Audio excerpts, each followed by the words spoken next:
രാജ്യമൊട്ടുക്ക് beef നിരോധിക്കാൻ കേന്ദ്ര സർക്കാർ ശ്രമം തുടങ്ങി. പ്രധാനമന്ത്രിയുടെ ഓഫീസ് ഇത് സംബന്ധിച്ച് നിയമ മന്ത്രാലയത്തോട് അഭിപ്രായം ആരാഞ്ഞു. ആദ്യഘട്ടത്തിൽ മാതൃകാ ബില്ലുണ്ടാക്കി സംസ്ഥാനങ്ങൾക്ക് നൽകാനാണ് തീരുമാനം. മഹാരാഷ്ട്രയിൽ ബീഫ് നിരോധനത്തെ തുടർന്നുണ്ടായ പ്രതിഷേധം തുടരുന്നതിനിടെയാണ് രാജ്യം മുഴുവൻ നിരോധനം നടപ്പിലാക്കാനുള്ള ശ്രമങ്ങൾ കേന്ദ്രം ആരംഭിച്ചത്. ബീഫ് നിരോധനം ഏർപ്പെടുത്തിയിട്ടുള്ള സംസ്ഥാനങ്ങളുടേതിന് സമാനമായ മാതൃകാ നിയമമുണ്ടാക്കി മറ്റു സംസ്ഥാനങ്ങൾക്ക് നൽകാനാണ് നീക്കം.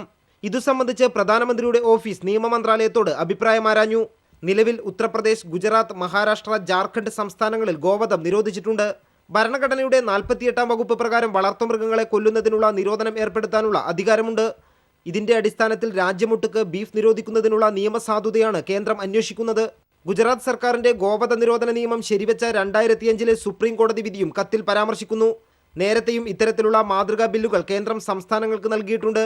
പ്രളയബാധിത മേഖലകളുടെ സംരക്ഷണം, ഭൂഗർഭജല സംരക്ഷണ ബിൽ തുടങ്ങിയ മാതൃകാ ബില്ലുകൾ അടുത്ത കാലത്താണ് കേന്ദ്ര സർക്കാർ സംസ്ഥാനങ്ങൾക്ക് അയച്ചുകൊടുത്തത്. RSSന്റെ പ്രഖ്യാപിത അജണ്ടയായ സമ്പൂർണ്ണ ഗോവധ നിരോധനം നടപ്പിലാക്കാനുള്ള BJP സർക്കാർ നീക്കം വൻ പ്രതിഷേധത്തിന് ഇടയാക്കും. News bureau, Delhi. ഗോവധ നിരോധനം പാവപ്പെട്ടവന്റെ ഭക്ഷണത്തിൽ തൊടാൻ ഭരണകൂടത്തിന് എന്തധികാരം? ഈ ചർച്ചയിൽ പങ്കെടുക്കുന്നത് മുൻ MP doctor Sebastian Paul, BJP സംസ്ഥാന ഭാരവാഹി അഡ്വക്കേറ്റ് B ഗോപാലകൃഷ്ണൻ, സാമൂഹ്യ പ്രവർത്തകൻ ശ്രീ രാഹുൽ ഈശ്വർ, രാഷ്ട്രീയ നിരീക്ഷകൻ ശ്രീ ഫക്രുദ്ദീൻ അലി. ഇവരെ കൂടാതെ സാംസ്കാരിക പ്രവർത്തകനായ KEN കുഞ്ഞഹമ്മദിനെയും BJP നേതാവ് ശോഭാ സുരേന്ദ്രനെയും ടെലിഫോണിൽ പ്രതീക്ഷിക്കുന്നു. ആദ്യം ഡോക്ടർ സെബാസ്റ്റ്യൻ പോൾ, രാജ്യമൊട്ടാകെ ഗോവധ നിരോധനത്തിന് BJP സർക്കാർ ശ്രമം നടത്തുകയാണ്. ഭരണഘടനയുടെ ആർട്ടിക്കിൾ 48-നെ പിടിച്ചുകൊണ്ടാണ് ഇതിനുള്ള ശ്രമം നടത്തുന്നത്. വാസ്തവത്തിൽ കാലിവളർത്തലും കൃഷിയും പ്രോത്സാഹിപ്പിക്കുക എന്ന സതുദ്ദേശത്തോടു കൂടിയാണോ ഈ ഗോവധ നിരോധനത്തിന് കേന്ദ്ര സർക്കാർ നീക്കം തുടങ്ങിയിരിക്കുന്നത്?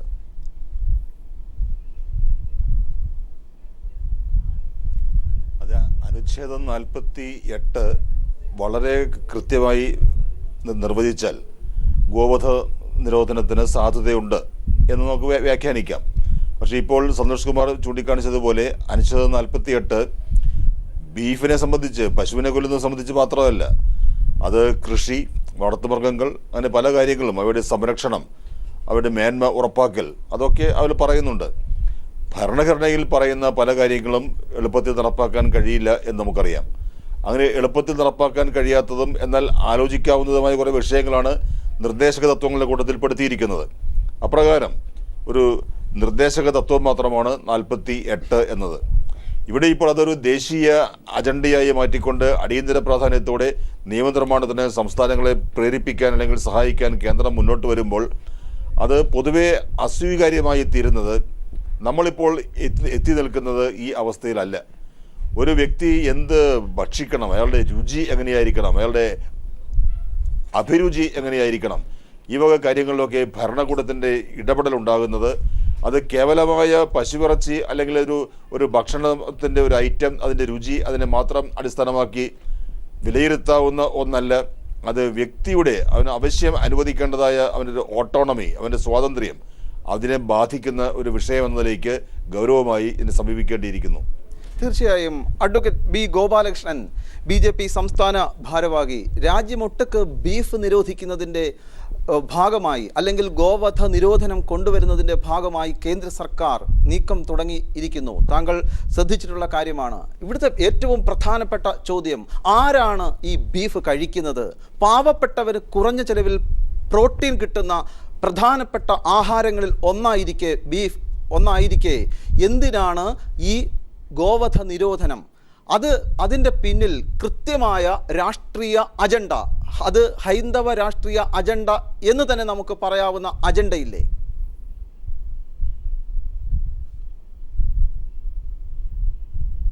ഹൈന്ദവ രാഷ്ട്രീയ അജണ്ട ഉണ്ടായിട്ടാണോ മഹാത്മാഗാന്ധി മൈസൂരിൽ ഗോവധ നിരോധനം വേണമെന്ന് ആവശ്യപ്പെട്ടത്? ഇന്ത്യ സ്വാതന്ത്ര്യം നേടുന്നതിന് മുമ്പ് തന്നെ മൈസൂർ സ്റ്റേറ്റിൽ ഗോവധം നിരോധിച്ചതിനെ ശ്ലാഘിച്ചുകൊണ്ട്, പ്രശംസിച്ചുകൊണ്ട് സംസാരിച്ചത് മഹാത്മാഗാന്ധിയാണ്. സ്വരാജ്യത്തെക്കാൾ എനിക്ക് പ്രിയപ്പെട്ടത് ഗോവധ നിരോധനമാണ് എന്ന് പറഞ്ഞത് മഹാത്മാഗാന്ധിയാണ്. പ്രകൃതിയാണ് പശു എന്ന് പറഞ്ഞത് മഹാത്മാഗാന്ധിയാണ്. മഹാത്മാഗാന്ധിജിയുടെ അജണ്ട, അദ്ദേഹത്തിൻ്റെ സ്വാതന്ത്ര്യ സമരത്തിൽ ഏറ്റവും പ്രധാനപ്പെട്ട ഒരു അജണ്ടയായിരുന്നു ഗോവധ നിരോധനം. അത് RSS ഉണ്ടാക്കിയതല്ലല്ലോ, അല്ലെങ്കിൽ അത് ഹിന്ദുക്കൾക്ക് വേണ്ടിയൊന്നും അല്ലല്ലോ മഹാത്മാഗാന്ധിജി പറഞ്ഞത്. മഹാത്മാഗാന്ധിജി ജീവിച്ചിരുന്നപ്പോൾ പറഞ്ഞ പല കാര്യങ്ങളും നമ്മൾ സ്വീകരിക്കുന്നില്ല. ഇനി ഞാൻ 1966 വരാം. 1966 ഡൽഹിയിൽ അതിശക്തമായ സമരം സംഘടിപ്പിച്ചത് ഒരുപക്ഷെ നമുക്ക് എല്ലാവർക്കും അറിയാം. എൻ്റെയൊക്കെ ചെറുപ്പ കാലഘട്ടമാണ്. പക്ഷെ ചരിത്രം പറയുന്നു, കാമരാജിൻ്റെ ഡൽഹിയിലെ കോൺഗ്രസ് പ്രസിഡന്റിൻ്റെ വീട് ആക്രമിച്ചു. ഗുൽസർലാൽ നന്ദ ഹോം മിനിസ്റ്റർ, അദ്ദേഹം രാജിവെച്ചു. 1966 അതിശക്തമായ പ്രക്ഷോഭം ഉണ്ടായതറിയാം. 166 ദിവസം മഹാനായ സ്വാതന്ത്ര്യ സമര സേനാനി ഉപവാസം അനുഷ്ഠിച്ചു. അങ്ങനെ ഇന്ത്യയിൽ സ്വാതന്ത്ര്യ സമരത്തിന് മുൻപ് തന്നെ ഗോവധ നിരോധനത്തെക്കുറിച്ച് അതിശക്തമായിട്ടുള്ള അഭിപ്രായം ഉണ്ടായിരുന്നു. അതൊരു മതത്തിൻ്റെ അടിസ്ഥാനത്തിലല്ല, പാവപ്പെട്ടവന്റെ ഭക്ഷണമാണോ അല്ലയോ എന്നുള്ളത് ചിന്തിച്ചിട്ടല്ല. മഹാത്മാഗാന്ധി അന്ന് ചെയ്ത പല കാര്യങ്ങൾക്കും ഒരു ദേശീയ ബോധം ഉണർത്തി നിർത്തുന്നതിന്റെ ആവശ്യം ഉണ്ടായിരുന്നു.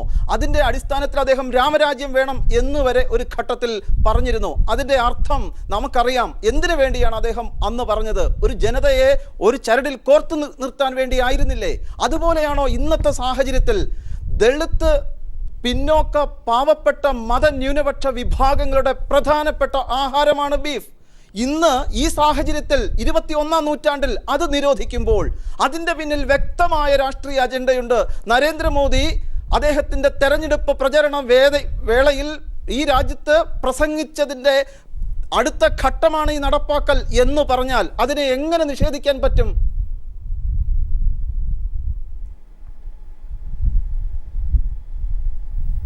സന്തോഷേ, നരേന്ദ്രമോദി പറഞ്ഞത് ബീഫും നിരോധിക്കാനല്ല, നരേന്ദ്രമോദി പറഞ്ഞത് വികസനമാണ്.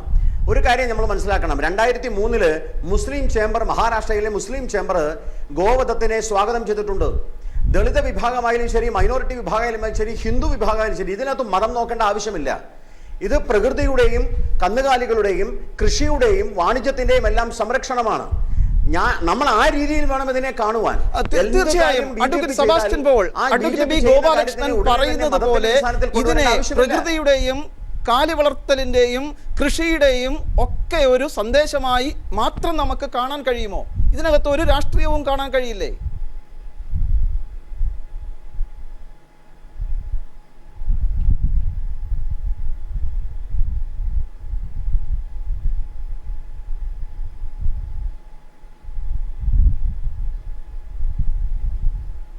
അപ്രായോഗികമായി നമുക്ക് ഫലസിദ്ധിയില്ലാത്ത ഈ പശുക്കൾ ഇങ്ങനെ ജീവിച്ചാൽ എന്ത്?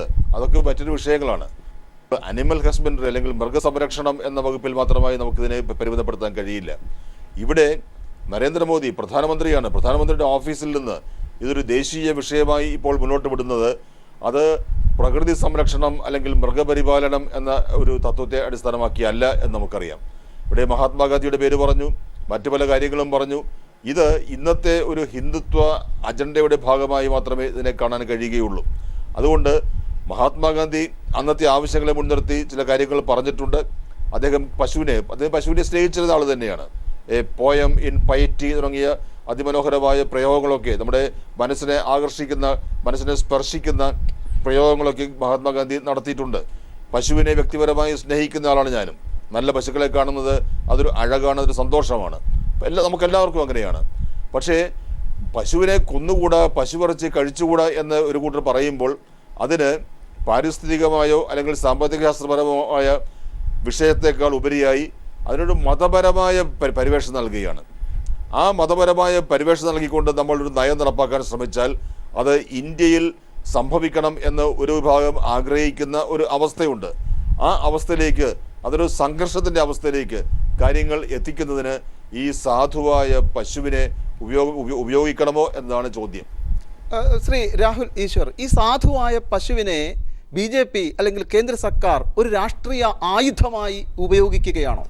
3 കാര്യങ്ങൾ. ഒന്ന്, ഗോവധമല്ല ഇന്ത്യ നേരിടുന്ന ഏറ്റവും പ്രധാനപ്പെട്ട പ്രശ്നമെന്ന് നമുക്കെല്ലാം അറിയാം. നമ്മുടെ പോവർട്ടിയൊക്കെ സീരിയസ് ആയ പ്രശ്നങ്ങളാണ്. 2012 ഡൽഹി ഹൈക്കോർട്ട് പറഞ്ഞതുപോലെ പശുവിൻ്റെയും പന്നിയുടെയും പേരിൽ നിങ്ങൾ പോർക്ക് ഫെസ്റ്റിവലിൻ്റെയും ബീഫ് ഫെസ്റ്റിവലിൻ്റെയും പേരിൽ പരസ്പരം അടികൂടരുത് എന്ന് പറഞ്ഞ പോലെ പശുവും പന്നിയല്ല ഇന്ത്യയാണ് പ്രധാനം എന്ന് 100% അംഗീകരിച്ചുകൊണ്ടാണ് സംസാരിക്കുന്നത്. 3, ഒരു ഓവർവെൽമിംഗ് സെൻറ്റിമെൻറ്റ്സ് ഈ കാര്യത്തിലുണ്ട്. ഗാന്ധിജി അടക്കം വിവേകാനന്ദൻ അടക്കം ഒരുപാട് പേർക്ക് അതൊരു ഇന്ത്യൻ ആത്മീയത എന്ന് പറഞ്ഞാലും ഭൂരിപക്ഷ സമുദായം എന്നൊക്കെ പറഞ്ഞാലും ഒരു സെൻറ്റിമെൻറ്റ്സ് ഈ കാര്യത്തിലുണ്ട്. ആത്മാർത്ഥമായി അത് അംഗീകരിച്ചാൽ ഗാന്ധിജിയുടെ തന്നെ നിലപാട് ഇത് മുസ്ലിം സഹോദരന്മാരുടെ അടക്കം ന്യൂനപക്ഷ വിഭാഗങ്ങളുടെ അടക്കം വിശ്വാസത്തിലെടുത്തുകൊണ്ട് ഒരു ഗോവധത്തിന് ശ്രമിക്കുന്നതിൽ തെറ്റില്ല എന്നുള്ളതാണ്. ഇതൊരു സെന്റിമെന്റ്സിന്റെ കാര്യം കൂടി ഇതിനകത്തുണ്ട്. ഇതിന് മറ്റ് ആരോഗ്യ പ്രശ്നങ്ങളൊക്കെ പലരും പറയാറുണ്ട്, ഈ കോളി ബാക്ടീരിയയുടെ പറയാറുണ്ട്, അല്ലെങ്കിൽ ബാക്കിയുള്ള ഹെൽത്ത് ഹസാർഡ്സ് പറയുന്നുണ്ട്. അത് മറ്റൊരു വിഷയം, അതുകൊണ്ടല്ല നിരോധിച്ചാൽ നമുക്കറിയാം. അപ്പോൾ അതുകൊണ്ട് ഒരു സെന്റിമെന്റ്സിന്റെ കാര്യമുണ്ട്. അങ്ങനെ ചില റെസ്പെക്റ്റുകൾ, ചില സെൻസിറ്റിവിറ്റികൾ നമ്മൾ നോക്കണം. ഇപ്പോൾ ഇന്ത്യ സെക്കുലർ രാഷ്ട്രമായിട്ടും നമ്മൾ 50-60 വർഷത്തോളം ഇപ്പോഴും ഹജ്ജ് സബ്സിഡി തുടരുന്നത് ചില സെൻസിറ്റിവിറ്റികളെ മാനിച്ചാണ്. ആ അർത്ഥത്തിൽ ഒരു ഭൂരിപക്ഷത്തിൻ്റെയും ഇന്ത്യൻ ആത്മീയതയുടെയും സെൻസിറ്റിവിറ്റി മാനിച്ച് ആരെങ്കിലും അത് ബാൻ ചെയ്താൽ അതോടൊപ്പം ന്യൂനപക്ഷ വിഭാഗങ്ങളെയും എല്ലാ ജനങ്ങളെയും വിശ്വാസത്തിലെടുത്താൽ അത്തരത്തിലുള്ളൊരു തീരുമാനം എല്ലാവരും മുസ്ലിം ക്രിസ്ത്യൻ സഹോദരന്മാരടക്കം സ്വാഗതം ചെയ്യുകയാണെങ്കിൽ അതൊരു യൂണിറ്റിയുടെ സിംബലാവും. ഡയറക്റ്റായിട്ട് ചോദിച്ചാൽ ശ്രീ രാഹുൽ ഈശ്വർ ഈ ഗോവധ നിരോധനത്തെ അനുകൂലിക്കുന്നോ എതിർക്കുന്നു? ഗോവധ നിരോധനം എല്ലാ വിഭാഗങ്ങളുടെയും യോജിപ്പോട് കൂടി ഇൻക്ലൂസീവായി കൊണ്ടുവരികയാണെങ്കിൽ അതൊരു വലിയ വിഭാഗത്തിന്റെ സെൻസിറ്റിവിറ്റി ആണെങ്കിൽ ശ്രീ ഫക്രുദ്ദീൻ അലി, അങ്ങനെ ഒരു സമവായത്തിലൂടെ ഇത് നടപ്പാക്കാൻ കഴിയുമെന്ന് താങ്കൾ വിശ്വസിക്കുന്നുണ്ടോ? താങ്കൾക്കറിയാമല്ലോ, കാഞ്ച ഇളയെ പോലെയുള്ളവർ, ദളിത് വിഭാഗങ്ങൾ, ഇതിനോട് അവർക്കുമുണ്ടല്ലോ സെന്റിമെന്റ്സ്. Buffalo Nationals. ഇതാണ് അതൊരു വലിയ പ്രശ്നം. ഈ രാഹുൽ വളരെ വൈഡായിട്ടുള്ള മനോഹരമായ സ്വപ്നങ്ങൾ, മഹത്തായ സ്വപ്നങ്ങളെ കാണുന്ന ആളാണ്. അങ്ങനെ ഒരുപാട് പ്രശ്നങ്ങൾ, നിർദ്ദേശാർത്ഥങ്ങൾ പറഞ്ഞ ഒരുപാട് കാര്യങ്ങളുണ്ട്. ഇവിടെ ലാൻഡ് റിഫോം കൊണ്ടുവരണം, അങ്ങനെയൊക്കെ. ഈ ലാൻഡ് റിഫോം ഒക്കെ കൊണ്ടുവന്നാൽ എന്തുകൊണ്ടാണ് BJP അല്ലെങ്കിൽ കോൺഗ്രസ് ഒന്നും പലയിടത്തും കൊണ്ടുവരാത്തത്? ലാൻഡഡ് ജനറലിനെ ഇൻട്രസ്റ്റിനെ അത് ബാധിക്കും. പിന്നെ രാഹുൽ ഇവിടെ പറയണ്ടായി, ഈ ഹജ്ജ് സബ്സിഡി കൊടുക്കുന്നത് ഈ പറയുന്ന സെൻസിറ്റിവിറ്റിയെ ബഹുമാനിച്ചുകൊണ്ടാണ്. അങ്ങനെ സെൻസിറ്റിവിറ്റിയെ ബഹുമാനിക്കേണ്ട. ഹജ്ജ് പിന്നെ നമ്മൾ ചെയ്യാൻ പോകുന്ന സമയത്ത് യാതൊരു സഹായം ആരും മേടിക്കരുത് എന്നാണ് പറയുന്നത്. ഇസ്ലാമിക തത്വങ്ങൾക്ക് തന്നെ എതിരാ. പിന്നെ ഈ പറയുന്ന വോട്ട് ബാങ്ക് പൊളിറ്റിക്സിന്റെ പേരിലാണ് കോൺഗ്രസ് കൊടുത്തു തുടങ്ങിയത്. BJP അത് കണ്ടിന്യൂ ചെയ്യുന്നു. ചില കാര്യങ്ങളിൽ സ്റ്റേറ്റ് ഇത്തരം കാര്യങ്ങളിൽ സ്റ്റേറ്റ് ഒന്ന് ഇന്റർവ്യൂ ചെയ്ത് അത് നിർത്തുന്നതാണ് നല്ലത്. ഈ ഒരു കാര്യത്തിൽ അത് തന്നെയാണ്. ഇത് ന്യൂനപക്ഷങ്ങളുടെ ഒരു കാര്യം മാത്രമൊന്നല്ല. ഇവിടെ ഒരു ദളിത് ജനവിഭാഗം, നിങ്ങൾക്ക് തന്നെ അറിയാലോ, 90s പിന്നെ ഹരിയാനയിൽ ഈ പശുവിന്റെ തോലിടിച്ച് വന്ന് ഒരു 3-4 ദളിതരെ ചുട്ടുകൊന്ന സംഭവം ഉണ്ട്. അവിടെയുള്ള ജാട്ട് സമുദായക്കാരും മറ്റു ഉന്നത ജാതിക്കാരും. അപ്പൊ ഇത് ഇങ്ങനെ കോംപ്രഹെൻസീവ് ആയിട്ട് പ്രശ്നം നമ്മുടെ നാട്ടിലുണ്ട്. സെബാസ്റ്റ്യൻ പോൾ, ഇപ്പോൾ രാഹുൽ ഈശ്വർ പറഞ്ഞത് ഒരു സമവായത്തിലൂടെ ഇത് കുറെ സെന്റിമെന്റ്സ് എല്ലാ വിഷയങ്ങളിലും കാണുന്നു. ഒരു സമവായത്തിലൂടെ സാവകാശം നടപ്പാക്കേണ്ട ഒന്നാണ്. പക്ഷേ നമുക്കറിയാം, ഉത്തർപ്രദേശ്, ഗുജറാത്ത്, ജാർഖണ്ഡ്, മഹാരാഷ്ട്ര ഈ സംസ്ഥാനങ്ങളിലൊക്കെ നിരോധിച്ചു കഴിഞ്ഞിരിക്കുന്നു. ഓരോ സംസ്ഥാനങ്ങളിലേക്കും ക്രമേണ കടന്നു വരികയാണ് ഈ ഹൈന്ദവ അജണ്ട. അങ്ങനെ ഒരു സമവായത്തിലൂടെ നടപ്പാക്കാൻ കഴിയുന്നതാണോ? അങ്ങനെ സാധിക്കുമോ?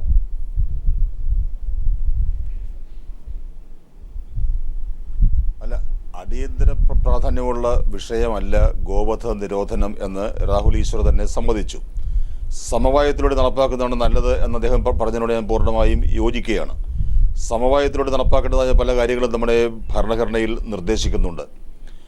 44 യൂണിഫോം സിവിൽ കോഡ്, 48 ഈ പറഞ്ഞ ഗോവധ നിരോധനം, 370 കാശ്മീരിൻ്റെ പ്രത്യേക പരിഗണന, അങ്ങനെ പലതുമുണ്ട്.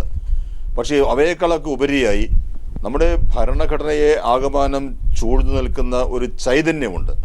ആ ചൈതന്യത്തെ വിസ്മരിച്ചുകൊണ്ട് നമ്മൾ ഒറ്റപ്പെട്ട വകുപ്പുകളുടെ പിന്നാലെ പോയാൽ നമ്മൾ ഭരണഘടനയെ തന്നെ വിസ്മരിക്കുന്നതിന് തുല്യമായ ഒരു സാഹചര്യം. അതുകൊണ്ടാണ് ഈ വക കാര്യങ്ങളിൽ അല്ല താല്പര്യം കാണിക്കേണ്ടത്. മനുഷ്യൻ്റെ ആഹാരം, മനുഷ്യൻ്റെ വസ്ത്രം, അവൻ്റെ മറ്റ് അഭിരുചികൾ, അതൊക്കെ അവനവന് വിട്ടുകൊടുത്തുകൊണ്ട് ഭരണകൂടത്തിന് കുറെ കൂടി വമ്പിച്ച ഉത്തരവാദിത്തങ്ങൾ നിർവഹിക്കാനുണ്ട്. ഇന്ത്യയെ സംബന്ധിച്ച് കഴിഞ്ഞ ദിവസം BBC പരിഹസിച്ചതുപോലെ ഇത് നിരോധനങ്ങളുടെ രാജ്യമായി മാറിയിരിക്കുകയാണ്. നമ്മൾ ഡോക്യുമെൻ്ററി നിരോധിക്കുന്നു, നമ്മൾ ബീഫ് നിരോധിക്കുന്നു, എന്താണ് എവിടെ നിരോധിക്കാൻ കഴിയുമോ അങ്ങനെ അന്വേഷിച്ച് പോകുമ്പോൾ നമ്മൾ ഈ നാളിതുവരെ പടുത്തുയർത്തിയ ഒരു ഓപ്പൺ സൊസൈറ്റി അതില്ലാതെയാകുകയാണ്. അതിൻ്റെ അർത്ഥം നമ്മുടെ വിലപ്പെട്ട ഡെമോക്രസി, നമ്മുടെ വിലപ്പെട്ട ഈ ഒരു ജനാധിപത്യ സംവിധാനം, അതിന് പോറൽ ഏൽപ്പിക്കുന്ന നടപടികളിലേക്കാണ് നമ്മുടെ നിർഭാഗ്യവശാൽ ഇപ്പോഴത്തെ ഗവൺമെൻറ് ഓരോ ദിവസവും നീങ്ങിക്കൊണ്ടിരിക്കുന്നത്. വളരെ വ്യക്തമാണ്. ഇപ്പോൾ സാംസ്കാരിക പ്രവർത്തകനും എഴുത്തുകാരനുമായ KEN നമ്മോടൊപ്പം ടെലിഫോൺ ലൈനിലുണ്ട്. ശ്രീ KEN, താങ്കൾ കാളൻ്റെയും കാളയിറച്ചിയുടെയും രാഷ്ട്രീയം കൃത്യമായി അടയാളപ്പെടുത്തിയിട്ടുള്ള ഇടത് ചിന്തകനാണ്. ഇപ്പോഴിതാ ആ കാളമാംസം ഇവിടെ നിയമം കൊണ്ട് നിരോധിക്കുവാൻ സർക്കാർ തീരുമാനിക്കുകയാണ്. ഇവിടെ ഇനി എല്ലാവരും കാളൻ കഴിച്ച് ജീവിച്ചാൽ മതി എന്ന അവസ്ഥ വരികയാണ്. നമുക്ക് എന്ത് ഭക്ഷണം കഴിക്കണമെന്ന് സർക്കാർ ഭരണകൂടം തീരുമാനിക്കുകയാണ്. നമ്മൾ കാണേണ്ടത് ജനാധിപത്യത്തിന്റെ മതനിരപേക്ഷതയുടെ ഒരു പശ്ചാത്തലത്തിലാണ്. ഒരാളുടെ അടുക്കളയിൽ എന്ത് ഭക്ഷണം വേവിക്കണം എന്ന് തീരുമാനിക്കാനുള്ള അവകാശം തീർച്ചയായിട്ടും ആരുടെ ആഹ്വാനവും ഇല്ലാതെ തന്നെ ഓരോരോ മനുഷ്യനും അനുഭവിച്ചു വരുന്ന അഭിരുചിപരമായ ഒരു സ്വാതന്ത്ര്യത്തിന്റെ ഭാഗമാണ്. അതുകൊണ്ട് ജനാധിപത്യ മതനിരപേക്ഷ കാഴ്ചപ്പാടുകൾക്ക് വിധേയമായി അതിനോട് പൊരുത്തപ്പെട്ടു പോകുന്ന തരത്തിലുള്ള ഒരു ജീവിതം സ്വന്തമായി ഓരോരുത്തർക്കും നയിക്കാൻ, ആവിഷ്കരിക്കാൻ അവകാശമുണ്ട്. ആ അവകാശമാണ് പരിമിതികളോട് നാം അനുഭവിച്ചു പോകുന്നത്. അതിനെ അട്ടിമറിക്കുന്ന തരത്തിൽ നമ്മുടെ ഭക്ഷണത്തിലേക്ക് അധികാരം കടന്നു വരികയാണ്. ഇത് ജനാധിപത്യപരമാണോ എന്നാണ് നാം പരിശോധിക്കേണ്ടത്. ചായ വേണ്ടവർക്ക് ചായ, കാപ്പി വേണ്ടവർക്ക് കാപ്പി. ഈ കാര്യത്തിലൊന്നും നമ്മൾ നാളിതുവരെ തർക്കിച്ചു പോന്നിട്ടില്ല. ഇപ്പോ ഇന്ത്യയിലെ ഭരണം ചെയ്യാൻ ശ്രമിക്കുന്നത് നമ്മുടെ ഭക്ഷണത്തെ പോലും സംഘർഷത്തിന്റെ ഒരു അസംസ്കൃത പദാർത്ഥമാക്കി മാറ്റുകയാണ്. അത് ഇന്ത്യൻ ജീവിതത്തിൽ ഉണ്ടാക്കുന്ന പ്രത്യാഘാതം വളരെ ഗുരുതരമായിരിക്കും. 1966 അലസിപ്പോയ ഒരു പ്രക്ഷോഭമാണ്. ലക്ഷക്കണക്കിന് ആളുകളെ പങ്കെടുപ്പിച്ച് ഇന്ത്യയുടെ തലസ്ഥാന നഗരിയെ പിടിച്ചു കുലുക്കും വിധത്തിൽ 1966 ഇവിടുത്തെ സംഘപരിവാർ ശക്തികൾ ഒരു വലിയ പ്രക്ഷോഭം നടത്തിയിരുന്നു. ആ പ്രക്ഷോഭത്തിന്റെ പിന്നിലുള്ള പ്രധാനപ്പെട്ട യുക്തി എന്ന് പറയുന്നത് പശുവിനോടുള്ള സ്നേഹമൊന്നും ആയിരുന്നില്ല, മറിച്ച് ഗാന്ധിവധത്തിന്റെ പശ്ചാത്തലത്തിൽ നഷ്ടപ്പെട്ട ബഹുജന പ്രീതി തിരിച്ചു പിടിക്കാൻ വേണ്ടി നടത്തിയ ഒന്നായിരുന്നു അത് എന്ന് ഗോൾവൽക്കർ തന്നോട് പറഞ്ഞതായി ക്ഷീരവിപ്ലവത്തിന്റെ മാസ്റ്റർ ജീനിയസ് വ്യക്തമാക്കി. അത് നമ്മുടെ പ്രസിദ്ധീകരണങ്ങളിലൊക്കെ അച്ചടിച്ച് വന്നിട്ടുള്ള ഒരു പശ്ചാത്തലത്തിലാണ് ഇത് വീണ്ടും നമ്മളിപ്പോൾ ആലോചിച്ചുകൊണ്ടിരിക്കുന്നത്. തീർച്ചയായും അടുക്കളയിലേക്കും ഭക്ഷണത്തിലേക്കും രാഷ്ട്രീയം കടന്നു വരരുത് എന്നാണ് താങ്കളുടെ ഉറച്ച നിലപാട്. ടെലിഫോൺ ലൈനിൽ താങ്കൾ തുടരണമെന്ന് താല്പര്യപ്പെടുന്നു.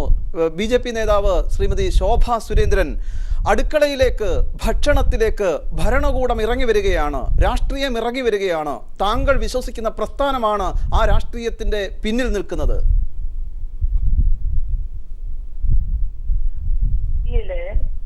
1994 ഗുജറാത്ത് ഗവൺമെന്റ് ഗോവധ നിരോധനം കൊണ്ടുവന്നപ്പോ ഇതിനെതിരായിക്കൊണ്ട് മാംസ കച്ചവടക്കാര് കോടതിയെ സമീപിച്ചു. കോടതി ആ സമയത്ത് പറഞ്ഞത്, അവരുടെ ന്യായവാദങ്ങൾ കോടതി കേട്ടു. അവർ പറഞ്ഞത് രാജ്യത്തിന്റെ സാമ്പത്തിക വ്യവസ്ഥ ഒരു ആ പശുവും കാളയും വയസ്സായാൽ അതിന് ഉപയോഗമില്ലാത്ത ഒരു സാഹചര്യത്തിലെത്തും. അപ്പൊ മാംസം വെട്ടി വിൽക്കുന്നതാണ് ലാഭം. രാജ്യത്തിന്റെ സാമ്പത്തിക വ്യവസ്ഥ പുഷ്ടിപ്പെടും. ഒപ്പം തീറ്റയുടെ കുറവുണ്ട്. അപ്പൊ തീറ്റ കിട്ടാതെ പശുക്കൾ മരിക്കുന്നതിനേക്കാൾ നല്ലത് മാംസവും എല്ലും ചോരയും എല്ലാത്തിനും പണം കിട്ടില്ലേ എന്നുള്ള വാദമായിരുന്നു ഈ മാംസ കച്ചവടക്കാർ ഗുജറാത്ത് കോടതിയുടെ മുന്നിൽ നിരത്തിയത്. ഈ സമയത്ത് ഹൈക്കോടതി എന്ത് പറഞ്ഞു? അവര് വിധിന്യായത്തിൽ പറഞ്ഞത് ഈ മാംസ കച്ചവടക്കാരുടെ ഭാഗത്ത് ന്യായമില്ലേ എന്ന് ചോദിച്ചുകൊണ്ടാണ് കോടതി നടന്നത്. പക്ഷേ ഗവൺമെന്റ് വീണ്ടും സുപ്രീം കോടതിയെ സമീപിച്ചു. സുപ്രീം കോടതിയെ സമീപിച്ച സമയത്ത് സുപ്രീം കോടതിയുടെ മുന്നിൽ ആ വിധിന്യായം നമ്മുടെ മുന്നിലുണ്ട്. 2005 ആ വിധിന്യായം ഉണ്ടായത്. ശ്രീമതി ശോഭ സുരേന്ദ്രൻ, വിധിന്യായത്തിന്റെ ചരിത്രത്തിന്റെ കഥകൾ നമുക്കൊക്കെ അറിയാവുന്നതാണ്. താങ്കളുടെ നിലപാടാണ് ഞാൻ ചോദിക്കുന്നത്. അടുക്കളയിൽ എന്ത് വേവണം എന്ന് ഭരണകൂടമാണോ തീരുമാനിക്കേണ്ടത്? ഒരു വ്യക്തി എന്ത് ആഹാരം കഴിക്കണം എന്ന് ഭരണകൂടമാണോ തീരുമാനിക്കേണ്ടത്?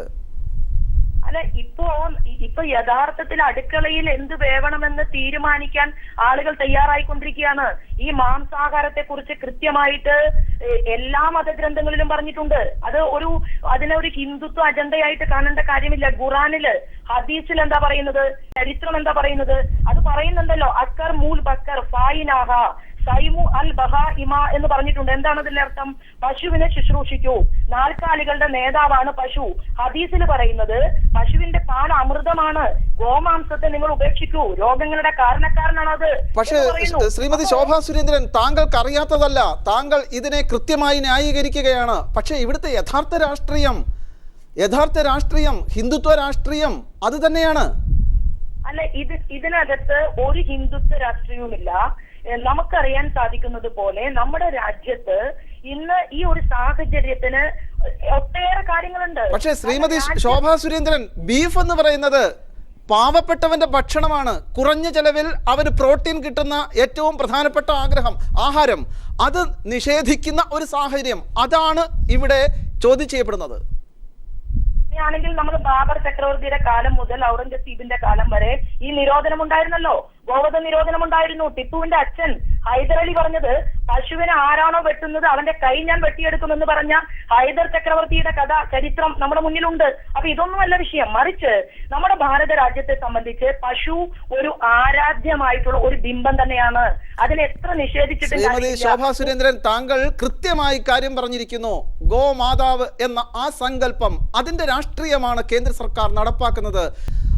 അഡ്വക്കേറ്റ് ബി ഗോപാലകൃഷ്ണൻ, ഞാൻ ഇപ്പോൾ ശ്രീമതി ശോഭാ സുരേന്ദ്രൻ പറഞ്ഞു നിർത്തിയിടത്താണ് യഥാർത്ഥ രാഷ്ട്രീയം.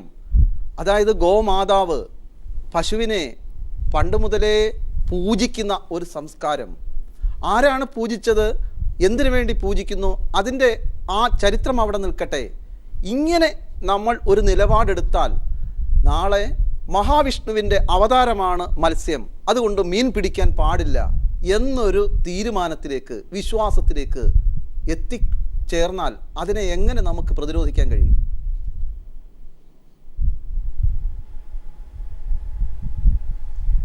സന്തോഷം, ഞാനൊരു 2-3 കാര്യങ്ങൾ സൂചിപ്പിക്കാൻ ആഗ്രഹിക്കുക. ഇവിടെ ചർച്ച നടന്നതിൻ്റെ അടിസ്ഥാനത്തിൽ ഒന്നാമത്തെ കാര്യം, ഈ അടുക്കളയിൽ എന്ത് വേവണം എന്നുള്ളതിനെ കുറിച്ചാണല്ലോ നിങ്ങൾ ആദ്യം ചോദിച്ചത്. സെബാസ്റ്റ്യൻ പോൾ, എൻ്റെ സുഹൃത്ത് സെബാസ്റ്റ്യൻ പോളും അതുപോലെ KEN പറഞ്ഞു അടുക്കളയിൽ എന്ത് വേവണം എന്നുള്ളതിനെക്കുറിച്ച് ജനാധിപത്യ രാഷ്ട്രത്തിൽ പറയാനുള്ള അവകാശമില്ലാന്ന്. ഞാൻ ചോദിക്കട്ടെ, ക്യൂബയിലെ സർക്കാരിന്, കമ്മ്യൂണിസ്റ്റ് രാജ്യമായിട്ടുള്ള ക്യൂബയിലെ സർക്കാരിന് അടുക്കളയിൽ എന്ത് വേവണം എന്നുള്ള ചോദിക്കാനുള്ള അവകാശമുണ്ടെങ്കിൽ ഇന്ത്യയുടെ സർക്കാരിനും ഉണ്ടെന്ന് വെച്ചോളൂ. ക്യൂബയിൽ ഗോവധം നിരോധിച്ചത് എന്തുകൊണ്ടാണ്? അതിനെന്താ ഉത്തരവില്ലേ? ജനാധിപത്യ രാജ്യത്തിൻ്റെ അടിസ്ഥാനത്തിൽ അവിടെ ഉണ്ടല്ലോ മുസ്ലിങ്ങൾ, അവിടെ ഉണ്ടല്ലോ സാധാരണക്കാർ, അവിടെ ഇന്ത്യയിലുള്ളതിനേക്കാൾ പാവപ്പെട്ടവരാണ് ക്യൂബയിൽ. പിന്നെ അപ്പോൾ വേറൊരു കാര്യം പറയാനുള്ളത്, മുസ്ലിം ചേംബറും അതുപോലെ ഇപ്പോൾ നേരത്തെ പറഞ്ഞല്ലോ ദളിത് വിഭാഗങ്ങളൊന്നും ഇതിൻ്റെ കൂടെ കൂട്ടി ഇഴക്കണ്ട. ദളിത് വിഭാഗം ഗോവധം വേണമെന്ന് ആവശ്യപ്പെടുന്ന ദളിത് വിഭാഗമുണ്ട്. ഇന്ന് ദളിത് വിഭാഗത്തിൽപ്പെട്ട പ്രധാനപ്പെട്ട ആളുകൾ ഇന്നത്തെ സ്റ്റേറ്റ്മെന്റ്, ഏറ്റവും ലേറ്റസ്റ്റ് സ്റ്റേറ്റ്മെന്റ്, ഗോവധം നിരോധിക്കണമെന്ന്. ആര് പറഞ്ഞു? ദളിത് വിഭാഗത്തിൽപ്പെട്ട ആളുകൾ മുഴുവൻ മാംസം കഴിക്കുകയാണെന്ന്. ദളിത് വിഭാഗത്തിൽപ്പെട്ട ആളുകളെ അടച്ചാക്ഷേപിക്കുന്നതിന് തുല്യമാണത്. ഒരു കാരണവശാലും ദളിത് വിഭാഗത്തിൽപ്പെട്ട ആളുകൾ ഗോമാംസമാണ് കഴിക്കുന്നത്, ഏറ്റവും വില കുറഞ്ഞ മാംസമാണ് കഴിക്കുന്നതെന്നൊന്നും പറയരുത്. മറ്റൊരു പ്രധാനപ്പെട്ട കാര്യം എനിക്ക് സൂചിപ്പിക്കാനുള്ളത്, ഞങ്ങൾ ഹിന്ദുത്വ രാഷ്ട്രീയം, ഞാൻ വളരെ പ്രകടമായിട്ട് പച്ചയായിട്ട് പറയാൻ ആഗ്രഹിക്കുകയാണ്. ഇതിൽ ഒളിച്ചു കളിക്കേണ്ട ആവശ്യമൊന്നുമില്ല. ഗോവിനെ മാതാവായിട്ട് പൂജിച്ചു എന്നുള്ളതല്ല, ഹിന്ദുത്വ രാഷ്ട്രീയ അജണ്ടയുമായിട്ട് തന്നെയാണ് ഞങ്ങൾ അധികാരത്തിൽ വന്നിട്ടുള്ളത്. അതുകൊണ്ട് ഹിന്ദുത്വത്തെ സംരക്ഷിക്കുക ഞങ്ങളുടെ ഒരു കടമ തന്നെയാണ്. ഹിന്ദുത്വം എന്ന് പറഞ്ഞാൽ ഇന്ത്യയുടെ സംസ്കാരമാണ്. അതിന്റെ ഭാഗമായിട്ടാണ് ഞങ്ങൾക്ക് കിട്ടിയിട്ടുള്ളത്. താങ്കൾക്ക് ഓർമ്മയുണ്ടായിരിക്കും. അങ്ങനെ ചിന്തിച്ചു എന്നതല്ല പ്രശ്നം, അതിഹൈന്ദവൻ ആകുന്നതാണ് പ്രശ്നം. ഹിന്ദുത്വമല്ല പ്രശ്നം, ഹിന്ദുത്വ അജണ്ടയാണ് പ്രശ്നം. അത് നടപ്പാക്കുമ്പോഴാണ് ഇത്തരത്തിലുള്ള പ്രതിരോധങ്ങൾ ഉണ്ടാകുന്നത്, പ്രതിഷേധങ്ങൾ ഉണ്ടാകുന്നത്. പ്രതിരോധവും പ്രതിഷേധവും സന്തോഷേ ഒരു ജനാധിപത്യ രാജ്യത്തിൽ അനിവാര്യമാണ്. അതുകൊണ്ട് പ്രതിഷേധവും പ്രതിരോധവും ഉണ്ടായിക്കോട്ടെ. ഒരു സർക്കാരിനെ സംബന്ധിച്ചിടത്തോളം ആ സർക്കാരിന് ചില കാര്യങ്ങൾ ചെയ്യണം. നേരത്തെ KEN പറഞ്ഞു, അതുപോലെ എൻ്റെ സുഹൃത്ത് സെബാസ്റ്റ്യൻ പോൾ പറഞ്ഞു, ഇവിടെ എല്ലാം നിരോധനമാണെന്ന്. ഞാൻ ചോദിക്കട്ടെ, ലോകത്ത് നിരോധനമില്ലാത്ത ഏതെങ്കിലും ഒരു രാജ്യമുണ്ടോ? പറ. ചൈനയിൽ നിരോധനമില്ലേ? പക്ഷേ സാർ, നിരോധിക്കുന്നു ആ നിരോധനം ആരെയൊക്കെ ബാധിക്കുന്നു എന്നതല്ലേ പ്രശ്നം. എന്ത് നിരോധിക്കുന്നു, ആ നിരോധനം ആരെയൊക്കെ പ്രത്യക്ഷത്തിൽ ബാധിക്കുന്നു, അതല്ലേ പ്രശ്നം.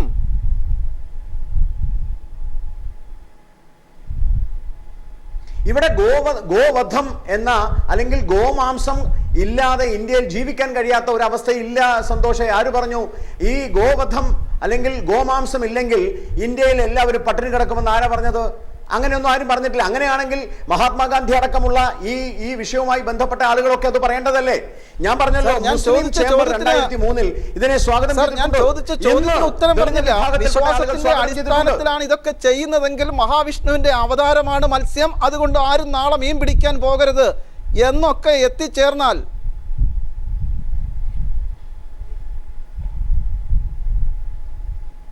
വിശ്വാസത്തിന്റെ അടിസ്ഥാനത്തിലല്ലല്ലോ. അതാണല്ലോ ഞാൻ ആദ്യം നേരത്തെ പറഞ്ഞത്.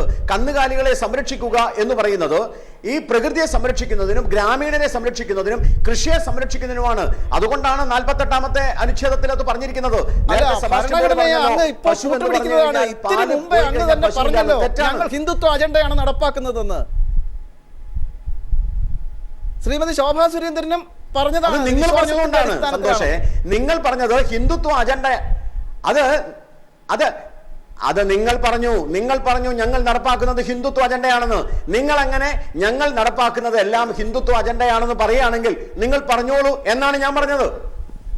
ഞാൻ ആദ്യമേ സംസാരിച്ചതല്ലോ.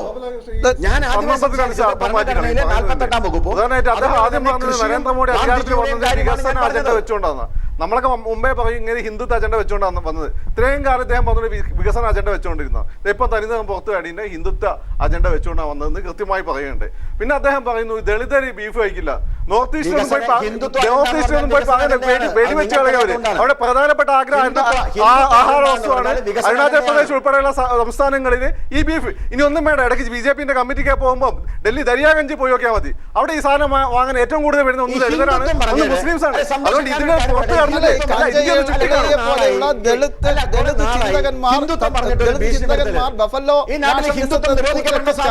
തുടങ്ങിയിട്ട് കുറെ നാളുകളായി. അപ്പോൾ ദളിതന്മാരൊന്നും ഈ വില കുറഞ്ഞ ഭക്ഷണം കഴിക്കുന്നു എന്ന് പറഞ്ഞ് ആക്ഷേപിക്കുന്നു എന്ന് പറയുന്നത് വല്ല പ്രസക്തിയുണ്ടോ? ഹിന്ദുത്വം പറഞ്ഞ് നിഷേധിക്കരുത്. ഇന്ത്യൻ സുപ്രീം കോടതി അടക്കം ഹിന്ദുത്വം പറഞ്ഞ് കുറെ കാലമായിട്ടുള്ള ഒരു ഭീഷണിയാണ് ഈ നരേന്ദ്രമോദി സർക്കാർ. എന്ത് ചെയ്താലും സ്വഭാവം ഉള്ളതുകൊണ്ടാണ് നരേന്ദ്രമോദി മുഖ്യമന്ത്രി ഒരു വർഷത്താണ് ഗുജറാത്ത് കലാപം ഉണ്ടായത്. പിന്നെ എൻകൗണ്ടർ കില്ലിങ്സ് ഏറ്റവും കൂടുതൽ ഏറ്റവും കൂടുതൽ ഇരകളാണ് പ്രത്യേക കമ്മ്യൂണിറ്റി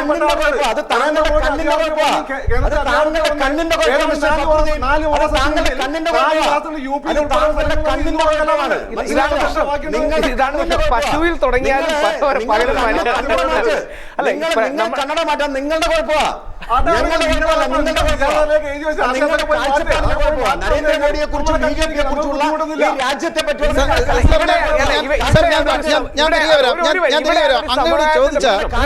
അതേ ചോദ്യം ഞാൻ രാഹുൽ അടികൂടരുത്. അതാണ് അതിനുള്ള മനുഷ്യനെ പല തട്ടുകളാക്കി മാറ്റുന്ന ഒരു നിയമമല്ലേ സാർ ഇത്? എങ്ങനെയാണ് നമ്മൾ വ്യാഖ്യാനിക്കുന്നത്? അങ്ങനെയല്ലേ? ഇപ്പം പശുവിനെ ഇപ്പൊ ഗോവധം, ഞാൻ നേരത്തെ പറഞ്ഞ പോലെ ഗോവധം ഒരുപാട് പേർക്ക് സെൻസിറ്റീവ് ആണെങ്കിൽ ഇപ്പൊ ശ്രീമതി ശോഭാ സുരേന്ദ്രൻ രാഹുൽ, ഇത് ബീഫ് കഴിക്കാത്തത് ബ്രാഹ്മണന്മാരാണ്. ബ്രാഹ്മണന്മാർ കഴിക്കാത്തത് ഒന്നും ഈ നാട്ടിൽ ആരും കഴിക്കണ്ട എന്നൊക്കെ ആളുകൾ ചിന്തിച്ചു. അങ്ങനെയല്ല. ഇപ്പൊ ദളിത് എന്ന് പറഞ്ഞാൽ നമ്മുടെ രാഷ്ട്രീയത്തിലെ എല്ലാ കാലത്തും നിലനിന്നിരുന്ന ചരിത്രമൊക്കെ ഇന്ത്യ ചരിത്രം നല്ലതുപോലെ വായിച്ചു പഠിച്ചിട്ടുള്ളതാണ് രാഹുൽ. രണ്ട് കൗണ്ടേഴ്സും ഉണ്ട്. അതല്ല ഇപ്പൊ ഇന്നിന്റെ പ്രശ്നം എടുത്ത ദളിത് എന്ന കൺസ്ട്രക്റ്റിന് ഒരു പ്രശ്നമുണ്ട്. ഇന്ത്യൻ സുപ്രീം കോടതി തന്നെ പലതവണ പറഞ്ഞു SC ST എന്നിവരെ വിളിക്കാം. ദളിത് എന്നൊരു കൺസ്ട്രക്ട് ബോധപൂർവ്വം ഉണ്ടാക്കുന്നതാണ്. അതായത് ഇതൊരു ആന്റി തീസീസ് ആയിട്ട് ഉണ്ടാക്കുന്നതാണ്. ഇവിടെ ദളിതല്ല പ്രശ്നം. ഇനി ഒരു കാര്യം സമ്മതിക്കാവുക, BJP പറയുന്ന ഒരു കാര്യം 70കൾ തൊട്ട് ഇതൊരു അജണ്ടയിൽ പറയുന്നതാ. അപ്പൊ ആ സംസ്ഥാനത്തിലെ ഭൂരിപക്ഷം ജനങ്ങൾക്കും അത് അംഗീകാരമുണ്ട്.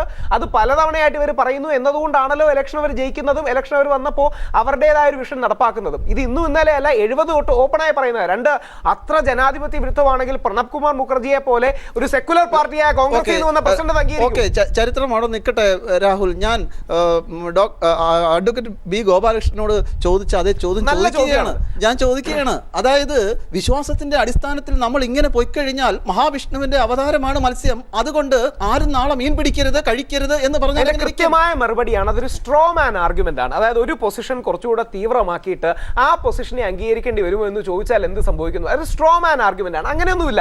ഇത് ഒരുപാട് കാലമായി ഇന്ത്യയുടെ എടുത്തു പറയണം, മീനിനെ പോലെയല്ല, ഈ ഗോവധം നൂറ്റാണ്ടുകളായി ഇന്ത്യയുടെ സൈക്കിയിൽ ഉണ്ടാകുന്ന ഒരു വളരെ സെൻസിറ്റീവ് വിഷയമാണ്.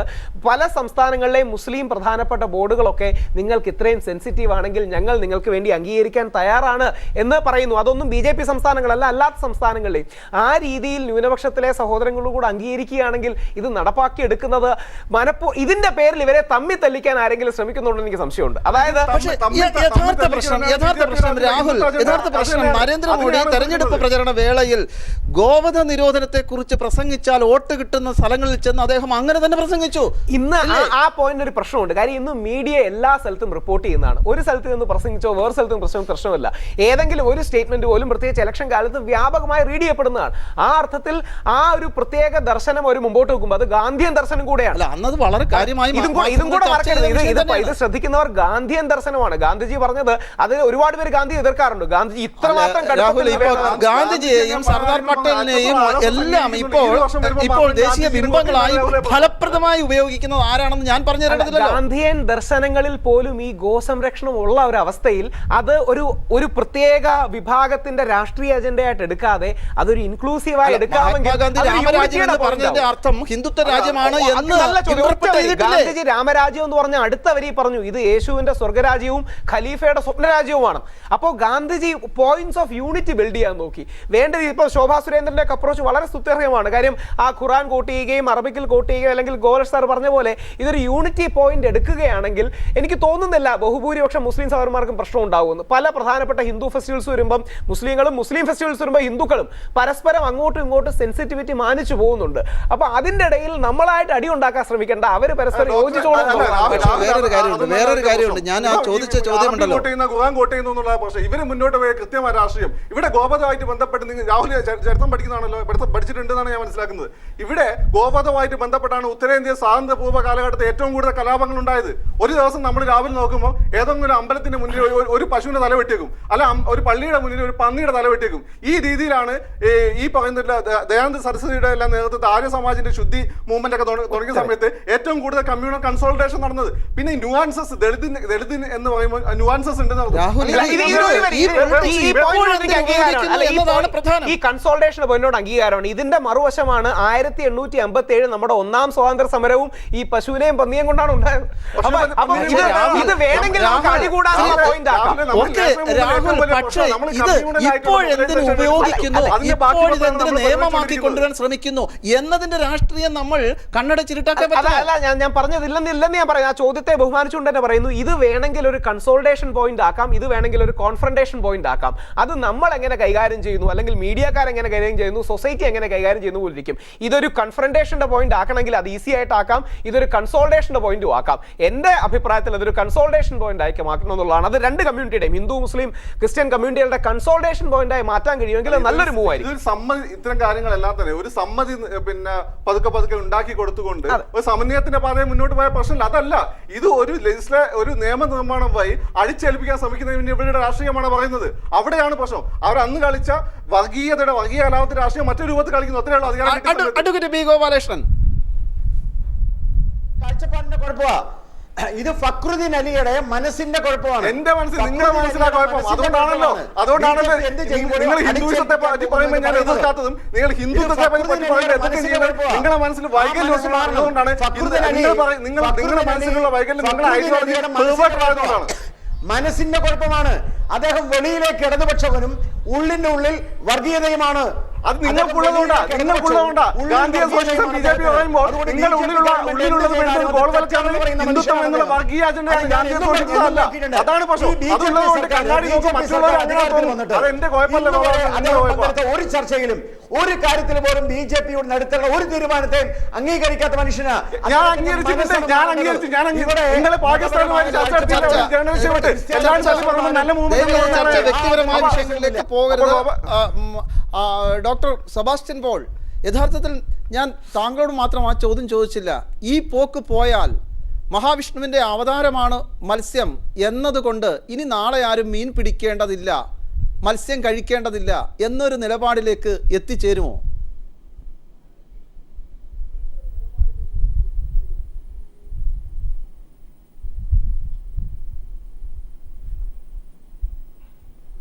ഡോക്ടർ സെബാസ്റ്റ്യൻ പോൾ,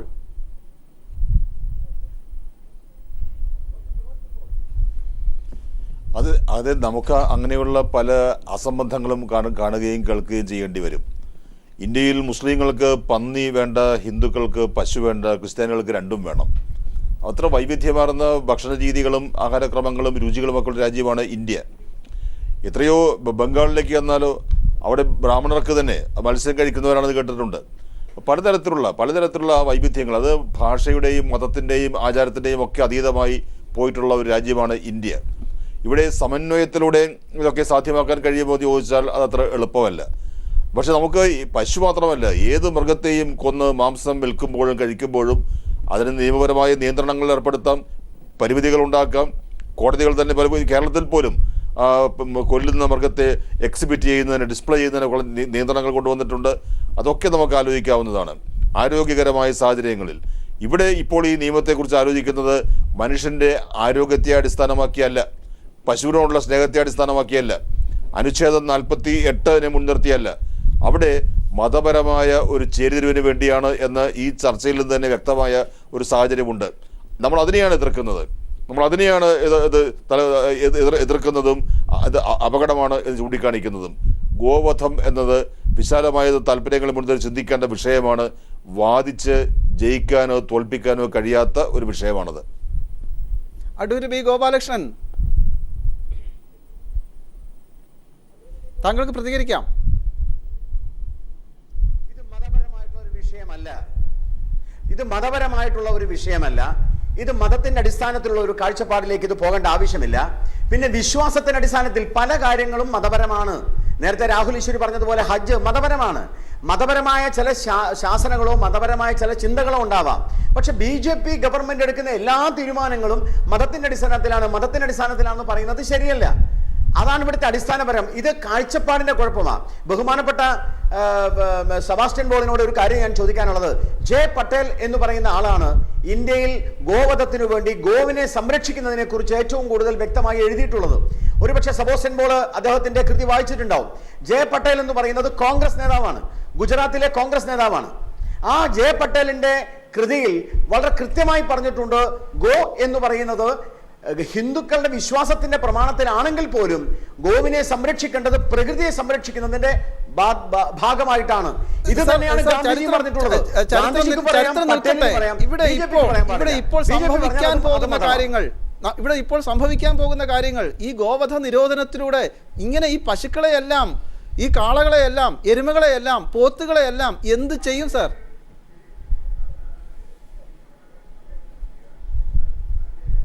സാർ, എരുമയുടെയും പോത്തിന്റെ കാര്യം ഒന്നും പറഞ്ഞിട്ടില്ല, പശുവിന്റെ കാര്യം മാത്രമേ പറഞ്ഞിട്ടുള്ളൂ. അല്ല, വിശാലമായ അടിസ്ഥാനത്തിൽ അങ്ങനെയൊക്കെ വരും. കൂട്ടിച്ചേർത്തതാ. അല്ല, വിശാലമായ അടിസ്ഥാനത്തിൽ അങ്ങനെയൊക്കെ കാര്യം ഒന്നും അല്ല. അങ്ങനെ വരികയാണെങ്കിൽ നമുക്ക് ചിന്തിക്കാം. അങ്ങനെ വരികയാണെങ്കിൽ ഞാൻ ഒരു കാര്യം തിരിച്ചു വയ്ക്കട്ടെ സന്തോഷേ.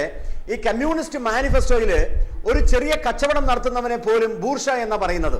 നമ്മൾ ബൂർഷാസിക്കെതിരാണെങ്കിൽ ഈ കേരളത്തില്, ഇന്ത്യയില് ഏതെങ്കിലും ഒരു ഇൻഡസ്ട്രി കൊണ്ടുവരാൻ കഴിയോ? ഞാൻ തിരിച്ചൊരു ചോദ്യം ചോദിക്കുക വെറുതെ. കമ്മ്യൂണിസം എന്ന് പറയുന്നത് ചെറിയൊരു കച്ചവടം നടത്തുന്നതിൽ പോലും ബൂർഷ എന്ന് പറയുന്നു. അങ്ങനെയാണെങ്കിൽ നമുക്ക് ഇൻഡസ്ട്രി കൊണ്ടുവരാൻ പറ്റുമോ? ആ ചോദ്യം ശരിയല്ല. ഇത് നിങ്ങൾ നേരെ തിരിച്ചിടുകയാണ്. ആ ചോദ്യം ശരിയല്ല സന്തോഷേ.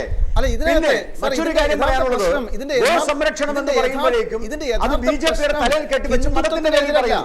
ഇതിന്റെ യഥാർത്ഥ പ്രശ്നം നിയമത്തിൻ്റെതല്ല, ഇത് എന്തിനു വേണ്ടി ഈ സമയത്ത് ഉപയോഗിക്കുന്നു എന്നതാണ്. ഡോക്ടർ സെബാസ്റ്റ്യൻ പോൾ പറഞ്ഞതാണ് ഇതിന്റെ കാതലായ രാഷ്ട്രീയം. 1966 മുതൽ തന്നെ ഞങ്ങൾ കൊണ്ടുവന്ന പ്രക്ഷോഭം, ഞങ്ങൾ ആവശ്യപ്പെട്ട കാര്യം, അത് ഗാന്ധിജി പറഞ്ഞതാണ്. ഞങ്ങൾ കൊണ്ടുവന്ന ഒരൊറ്റ കാരണം കൊണ്ട് അത് മതമാവണോ? അത് കോൺഗ്രസ് നിരോധിച്ചില്ല. ഞാനൊരു സിമ്പിൾ ഒരു കാര്യം ചോദിക്കട്ടെ സന്തോഷേ. ഉത്തർപ്രദേശിൽ ഞങ്ങൾ ഭരിച്ചപ്പോഴാണോ നിരോധിച്ചത്? ജാർഖണ്ഡിൽ ഞങ്ങൾ പറഞ്ഞപ്പോഴാണോ നിരോധിച്ചത്? ഒന്നും വേണ്ട. ജമ്മു കാശ്മീർ, ഇവരിപ്പോ നേരത്തെ പറഞ്ഞല്ലോ, മുസ്ലിം സമൂഹം ജമ്മു കാശ്മീരിൽ ഗോവധത്തിന് നിരോധനമുണ്ടല്ലോ, അവിടെ നിയന്ത്രണമുണ്ടല്ലോ. ജമ്മു കാശ്മീരില്, ശ്രീനഗറില് 99% മുസ്ലിങ്ങളല്ലേ? ജമ്മു കാശ്മീരിൽ നിരോധനമില്ലേ? ജമ്മു കാശ്മീരിൽ BJP ആണോ നിരോധനം കൊണ്ടുവന്നത്? പറ. പക്ഷേ രാജ്യമൊട്ടാകെ നിയമം കൊണ്ടുവരാൻ ശ്രമിക്കുകയാണ് കൊണ്ടുവന്നത്. രാജ്യമൊട്ടാകെ കൊണ്ടുവരാൻ പോവുകയല്ലേ? അത് രാജ്യമൊട്ടാകെ 25ഓളം സന്തോഷ 12ഓളം സംസ്ഥാനങ്ങളിൽ ഇപ്പോൾ ഓൾറെഡി നിയന്ത്രണമുണ്ട്. അത് ഞങ്ങൾ കൊണ്ടുവന്നതല്ല. ശരി, ഞാൻ താങ്കളിലേക്ക് തിരികെ വരാം. രാഹുൽ, ഈ പറയുന്ന കേൾക്കാൻ ഒട്ടും സുഖമില്ലെങ്കിലും ഇന്ത്യ ശരിക്കും ഒരു വള്ളം പോലെയാണ്. ഇത് മറിയാതെ കൊണ്ടുകൊണ്ട് ഉത്തരവാദിത്തം എല്ലാ ജനങ്ങൾക്കും ഉണ്ട്. ഇതൊരു ഇപ്പൊ സത്യം ഗോവധം വേറെ ഒരുപാട് വേണമെങ്കിൽ ഇപ്പം മനുസ്മൃതിയെ അംഗീകരിക്കണമെന്ന് വിഷയം അംഗീകരിക്കാത്ത ഒരുപാട് പേരാണ്. മനുസ്മൃതി ഒന്നും അടിച്ചേൽപ്പിക്കാൻ പറ്റില്ല, അംഗീകരിക്കണം എന്ന് എനിക്ക് അഭിപ്രായമില്ല. പക്ഷേ ഈ ഗോവധം പോലുള്ള ആനിമൽ റൈറ്റ്സിനെ പോലുള്ള കാര്യങ്ങൾ ഉണ്ടെങ്കിൽ ആനിമൽ റൈറ്റ്സ് ഒക്കെ ഒരുപാട് പേര് ഇന്ന് ചർച്ച ചെയ്യുന്ന വിഷയമാണ്. ഇതിന്റെ ഹെൽത്ത് ഇഷ്യൂസ് ഒരുപാട് പേര്, പ്രത്യേകിച്ച് ഈ ബീഫിൽ മാത്രം കാണപ്പെടുന്ന ചില വൈറസിന്റെ യഥാർത്ഥ രാഷ്ട്രീയം എന്താണ് രാഹുൽ? അത് നമ്മൾ ചർച്ച ചെയ്യണ്ടേ? എന്തുകൊണ്ട് ഇങ്ങനെ ഒരു നിയമം കൊണ്ടുവരുന്നു? അതിന്റെ രാഷ്ട്രീയം എന്ത്? ആ രാഷ്ട്രീയമാണ് നമ്മൾ ചർച്ച ചെയ്യുന്നത്. ഇതിന്റെ പിന്നിൽ പൊളിറ്റിക്കൽ അജണ്ട എന്ന വാക്കിന് ലോഡഡ് ആണ്, കൊണ്ട് അജണ്ട എന്ന വാക്ക് ഉപയോഗിക്കുന്നില്ല. ഇതിന്റെ പിന്നിൽ ഒരു പൊളിറ്റിക്കൽ ഐഡിയോളജി ഇല്ലെന്ന് ചോദിച്ചാൽ ഐഡിയോളജി ഉണ്ട്. ആ പൊളിറ്റിക്കൽ ഐഡിയോളജിയിൽ കോൺഗ്രസ്, BJP ഭേദമന്യേ ഒരുപാട് പേര് സപ്പോർട്ട് ചെയ്തിട്ടുണ്ട്. ഇന്ത്യയുടെ ചരിത്രം എടുത്ത് നോക്കുകയാണെങ്കിൽ സപ്പോർട്ട് ചെയ്തിട്ടുണ്ട്. ഗാന്ധിജി ഇത് യൂസ് ചെയ്തത് ഒരു കൺസോൾട്ടേഷൻ പോയിന്റ് ആയിട്ടാണ്. അങ്ങനെയാണ് നമ്മളെ 1857 മുതൽ പല രാജ്യസ്നേഹികളും ഖിലാഫത്ത് അടക്കം ഒരു കൺസോൾട്ടേഷൻ പോയിന്റ് ആയിട്ട് യൂസ് ചെയ്തിട്ടുണ്ട്. രണ്ട്, ഇന്ന് ഇത് ഒരു ടൂ അസർട്ടീവ് അല്ലാത്ത രീതി വന്നിട്ടുണ്ടെങ്കിൽ ഇപ്പൊ എടുത്തു പറയേണ്ട കാര്യം നരേന്ദ്രമോദി ഒന്നും ഒരു സ്റ്റാൻഡ് ആയിട്ട് എടുത്തിട്ടില്ല. തിരിച്ചു വരാം. ഡോക്ടർ സെബാസ്റ്റ്യൻ പോൾ, ഈ നിരോധനം ഇങ്ങനെ വരുമ്പോൾ ഇത് നമ്മുടെ ഭക്ഷണത്തെ മാത്രമല്ല ജീവിതത്തെ തന്നെ പ്രത്യക്ഷത്തിൽ ബാധിക്കുകയാണ്.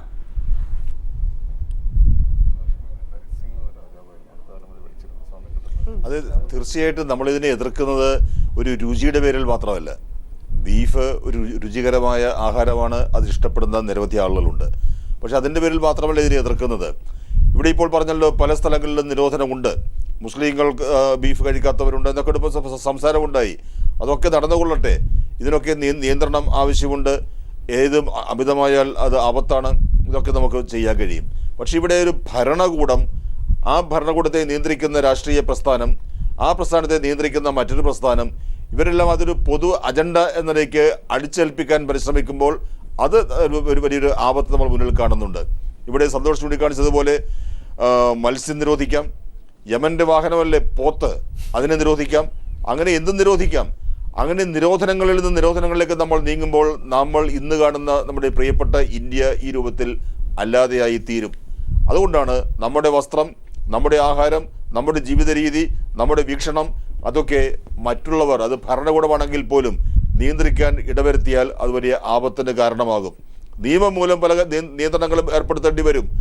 അത് നമുക്ക് ആലോചിക്കാം. അതിനാണല്ലോ പാർലമെൻ്റൊക്കെ ഉള്ളത്. അതിന് പകരം ഈ രീതിയിൽ നിർബന്ധപൂർവം ഒരു സമ്പൂർണ്ണ നിരോധനം അടിച്ചേൽപ്പിക്കുക എന്ന് പറഞ്ഞാൽ അതിൽ ആ രുചിയേക്കാൾ, ആ ഇറച്ചിയേക്കാൾ, ആ ആഹാരത്തേക്കാൾ കവിഞ്ഞ ചില ആപത്തുകളുണ്ട്. അല്ല, അതിനകത്ത് മറ്റൊരു കാര്യം കൂടെ ഉണ്ടല്ലോ സാർ. അതായത് ആരാണ് ഇവിടെ സസ്യാഹാരം കഴിക്കുന്നവർ, ആരാണ് ഇവിടെ മാംസാഹാരം കഴിക്കുന്നവർ, അതിൻ്റെ ഒരു നേർരേഖ, അതിൻ്റെ വ്യത്യാസങ്ങൾ ഈ നിരോധനത്തിൽ വളരെ പ്രത്യക്ഷമാണ്.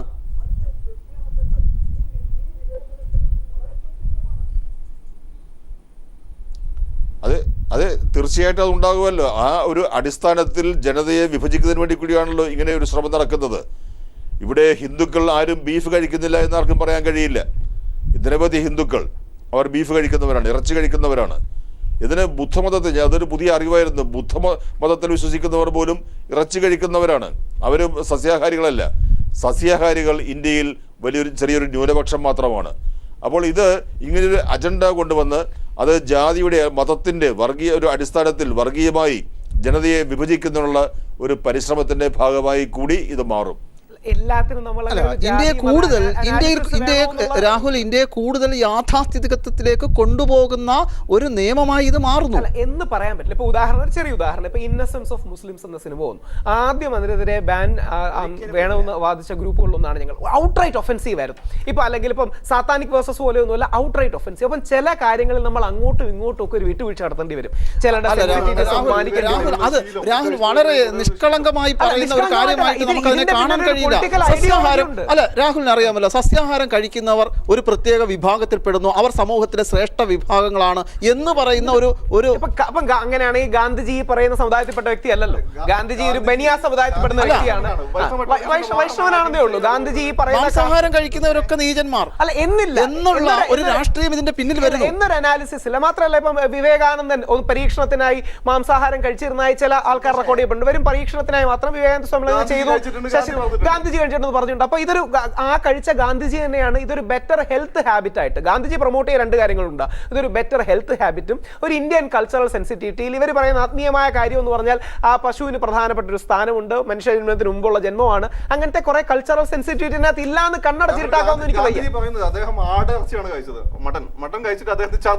അദ്ദേഹത്തിന് ഉള്ളിൽ പശു ഗോട്ട് ഉണ്ടെന്ന് ഇത് യഥാർത്ഥ പ്രശ്നം സെബാസ്റ്റ്യൻ പോൾ സാർ നേരത്തെ സൂചിപ്പിച്ചതാണ്. ഇതിനകത്ത് കൃത്യമായ രാഷ്ട്രീയ ബുദ്ധിസ്റ്റുകളുടെ അജണ്ടകൾ, വലിയ വിഭാഗം. ഇതിനകത്തെ കൃത്യമായ രാഷ്ട്രീയ അജണ്ടകൾ എന്തിന് ഇപ്പോൾ അല്ല, അതിന് നമ്മളൊരു നടപ്പാക്കുന്നു കാസ്റ്റ് എന്നുള്ള റിലീജിയസ് ചൊവ്വ കൊടുക്കുന്നതിനേക്കാൾ ഒരു പൊളിറ്റിക്കൽ ഐഡിയോളജി ഉണ്ട്. ആ പൊളിറ്റിക്കൽ ഐഡിയോളജിയിൽ അല്ല, ആ പൊളിറ്റിക്കൽ ഐഡിയോളജിയുടെ അടിയിൽ ഇതെല്ലാം ചേർന്ന് കിടക്കുന്നു. ഒരുപാട് കോൺഗ്രസ്സുകാർ ചരിത്രത്തിൽ വാദിച്ചിരുന്ന ഒരു കാര്യമാണ് ബീഫ് ബാൻ വേണമെന്ന്. അത് BJP എന്ന രാഷ്ട്രീയ പ്രസ്ഥാനം ഉണ്ടാകുന്നതിന് എത്രയോ കിട്ടിയിട്ടുള്ള ഏറ്റവും വലിയ അനുഗ്രഹം മഹാത്മാഗാന്ധിയെയും അതേപോലെയുള്ള കോൺഗ്രസ് നേതാക്കന്മാരെ ഒക്കെ വെച്ച് ഇതിനെ പ്രതിരോധിക്കാൻ. അല്ല, ഇനി ഒന്ന് നേരെ അതൊരു ലൈൻ ഓഫ് തോട്ടാണ്. യഥാർത്ഥത്തിൽ സർദാർ വല്ലഭായ് പട്ടേലിന്റെ പൊളിറ്റിക്കൽ ഐഡിയോളജിയുടെ ലൈൻ ഓഫ് എക്സ്റ്റൻഷൻ ആണ് ഇന്ന് പല പാർട്ടികളുമായി വരുന്നത്. അപ്പൊ അത് മറ്റൊരു വിഷയമാണ്. ഒരു റൈറ്റ് ഓഫ് സെന്റർ എന്ന് വിളിക്കാമെങ്കിൽ ആ റൈറ്റ് ഓഫ് സെന്ററിന്റെ എക്സ്റ്റൻഷൻ ആണ്.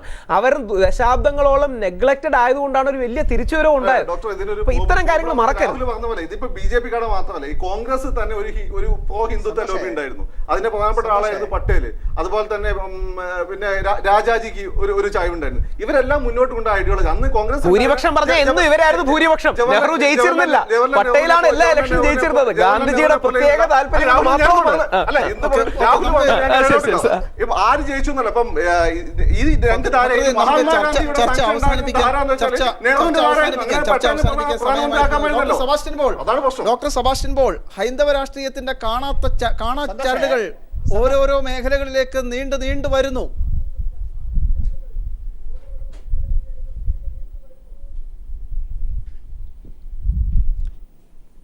അത് ഒരു യാഥാർത്ഥ്യമാണത്. നമുക്ക് പ്രിയങ്കരമായിരുന്ന പല മൂല്യങ്ങളെയും തകർത്തുകൊണ്ട് ഇപ്പോൾ ഘർ വാപ്പസി എന്നൊരു പ്രയോഗം വളരെ ശ്രദ്ധേയമായിട്ടുണ്ട്. അത് കേവലമായ മതപരിവർത്തനം മാത്രമായി ഞാൻ കാണുന്നില്ല. മടക്കയാത്ര എന്ന് പറഞ്ഞാൽ എങ്ങോട്ടുള്ള മടക്കയാത്ര, ഏത് നൂറ്റാണ്ടിലേക്കുള്ള മടക്കയാത്ര?